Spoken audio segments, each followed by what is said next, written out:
जी हो गया 50 रुपए हुआ।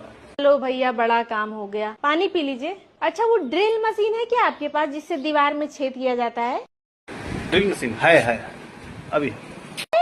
आइए थोड़ा सा काम है कर दीजिए। यहाँ 2 किली लगानी है बर्तन वाली जाली टांगने के लिए। 1 किली यहाँ भी लगा दीजिए भैया, बिटिया पेंटिंग बनाई थी अपने हाथ से, लगा दें। 1 किली इस पे लगा दीजिएगा, बिटिया को प्ले बटन मिला है, यूएस से आया है, चांदी का है। 1 किली इस पे लगाइएगा, अपनी शादी की फोटो लगानी है भैया। 1 किली उधर लगाना है भैया, घड़ी लगाएंगे। उस कोने में भी 1 किली लगा दीजिएगा मच्छरदानी का धागा फंसाने के लिए। 1 किली यहाँ लगाइएगा भैया, गोलू की परबाबा की फोटो लगा के माला लटकानी है उस पे। इस शीशे को थोड़ा ऊपर करना है भैया, मेरी लंबाई थोड़ी ज्यादा है ना तो दिखता नहीं है इसमें। और ये कीली दोनों निकाल के, इन तीनों की कीली निकाल के, चारों की कीली, सब कीली ऊपर कर देना है। 500 किस बात का?